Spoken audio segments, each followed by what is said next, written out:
So when your emotions are driving your decisions and you're overpricing your home, what happens then? Yeah, well, there are some serious consequences to overpricing your property. Yeah, The biggest one being it doesn't sell. it sits. It sits.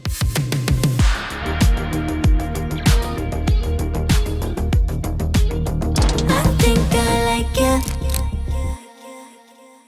All right, Jennie, we are back again. Yes. Are you trying to you have yellow pants, I have my gold sweater. I might have watched what you wore and tried to pattern myself after you. That's very sweet of you, honey. I do that all the time. You don't think I do that when we go to the gym? I was wondering why you're always copying me. We always dress the same. You used to copy me a lot more. That's fair. That's Yeah, fair. yeah. Well, here we are again on today's episode of the Hamiltons Unlocked. And this episode might sting a little. Yeah, it probably will. Yeah. Probably will. Today we're talking about how we care about you. We do. We love you. We really love you, but the market does not. The No. market doesn't care about you. It doesn't care what you've done at all. It doesn't care what you need out of your house. It doesn't care. And I think that is one of the things that we face most often when working with both buyers and sellers, but in particular sellers yeah. in this market, is they feel like they're going to, or rather, they let their emotions drive how they want to price their home. Yeah, and I get it. You get it. I mean, we understand it's your house. It's where you live. It's where you've brought your kids home. It's where you've made memories. It's where you've updated things. You chose it Yeah, in the you first chose it. place. So That's right. you probably really like it. Yeah.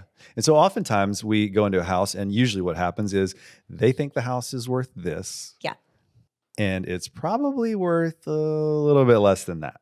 Right. And that's tough. That's a tough conversation, but that's why it's important to engage a professional. In fact, most for sale by owners have, they're not bad people by any means. They're very well intentioned, but they're almost always overpriced because it's very hard to detach yourself from the emotion of your own home and price it logically. Yeah, I think 92% of for sale by owners end up listing with an agent eventually.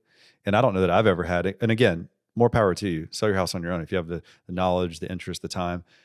But I've always found a for sale by owner is usually way overpriced. Yeah. And again, that's just letting that emotion drive what needs to be a logical decision, because buyers in today's market, which is different than yesterday's market, frankly, and by yesterday, I mean the past few years, buyers Since 2020. Yeah, buyers were buying on emotion. I mean, big time. Well, we all know we make decisions. Psychologically, you make decisions on emotion. Yeah. When you have logic and emotion combined, you're ready to buy a house. Yeah, well, logic makes you think, emotions make you act. And when buyers felt like they were in multiple offer scenarios up against other people who wanted the same thing that they wanted, or they thought we're never going to get this house again, there's competition. They were waiving contingencies. They were making bids well over, list price because emotion was driving the market. No logical person says, let me make an offer, $100,000 over what this person is asking for their house. Waive my due diligence, waive my inspection, my appraisal contingency, my finance contingency, everything. Yeah, all the things. But now the market's pulled back, as we've discussed, and buyers are starting to buy logically again, which slows things down.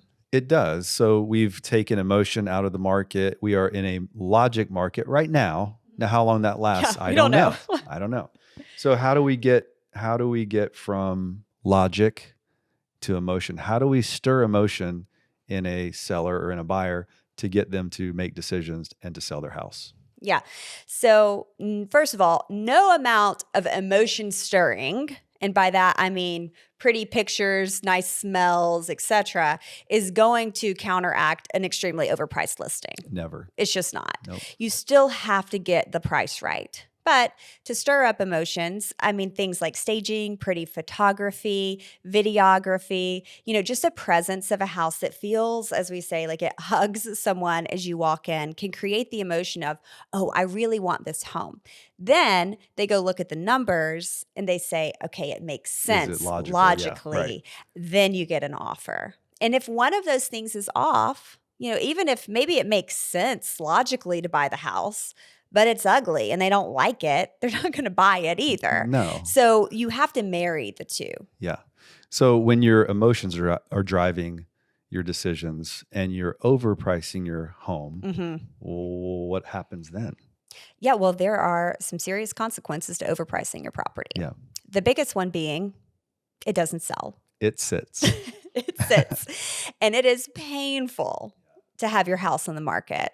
Yeah, I think of all of the sellers we've had in years past, and you show your house. I mean, we've been spoiled over the last 4 years where you list a house and it sells in the first weekend. That means you have to clean your house, get it ready, make the beds, do all the Once. things one time, and you get multiple offers and it sells. Now we're back to probably what we've had in a normal, I say normal market, in a more balanced market where it's going to sit for 3 weeks, 4 weeks, maybe, It depending might. on your pricing strategy. That means you've got to make that bed many times, clean up the house, get the dog out, Right. do all the things that just are not fun.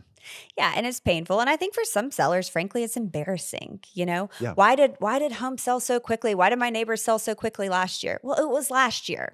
Yeah. It was last year. And oh, by the way, you can't necessarily gauge that you're going to get the price that your neighbors got last year either, or what Zillow said your house was worth last year either, right? And that's that bringing logic in to say, in today's market, what is my house worth? How can I prepare it best for the market to get buyers in to make a decision? But they still may not make a decision quickly. That's right. And when a house sits, we know that the longer that it sits, what does a buyer start to think? Yeah, what everybody thinks. Yeah, there's What's something wrong with it. Yeah. Yeah. And then it becomes kind of a stale house on the market. Yeah. Then you're chasing the market Yeah. instead of the market chasing you. Right. Yeah. Yeah. All right. So we talked about how we stir emotions in a logical market. What else? What else do we have to do to get people to make decisions in this market and understand that pricing really does matter more than ever? You used to could price a home and it really almost didn't matter where you put it out there on the market. It was going to get bid up. Now it really matters within, a couple percentage points of where you hit the market. Yeah, I think it's important to realize you can't fool today's buyers. They've been in the market a long time. They've been watching the market for a long time. They may know the market better than you or I. I mean, they've probably seen every house out there. If they're in the market today to buy, they've probably made offers on multiple houses. They've probably been in every house. They see them all. And so they know if that house is priced right or not. That's right. And knowing that you're dealing with very logical, smart buyers, you have to meet them where they are. And that's always going to come down to number crunching. Yeah. And unfortunately for sellers, it does not come down to what you need out of the house. It doesn't come down to how much you spent putting into your house. Buyers don't care. They don't. They don't Unfortunately, care. I wish they did. I mean, it would make all of our lives a lot easier if we could just sit down with the seller and they could say, this is what I have in it. This is what I put into it. I need to sell it for this and I'll be happy, and we could go out and do it. Right. That's just not reality. No, it's not reality. And it's just like anything in the market. You can't say, I want my stock to be worth this because I paid this for it. Yeah. Right. It's still an open market. And I think because what you're selling is a place attached to a lot of oftentimes memories and feelings, that it's important to be able to step back from it and know this is now an asset and I need to price it properly to get it moved. Yeah. So I think, ask what it's worth today, not what you have to get from it. Right. And trust that we're in this to get your house sold for top dollar in any market, whatever that market is. It's our job to evaluate what is the market saying it should be worth today. And it's your job as a seller to listen and make the decision of what you think. Yeah. We always let the seller decide the list price within reason on any property. But the old real estate adage, if you're the highest bidder on your house, you get to keep it. You get to keep it. So logic versus emotion in a market is very important. But the biggest thing is to remember, we do care about you. We do care about your feelings and your home and all the things, but the market doesn't. So trust us as your guided realtors, and we will help get your home sold. All right. We'll see you next time, Jennie. See you next time.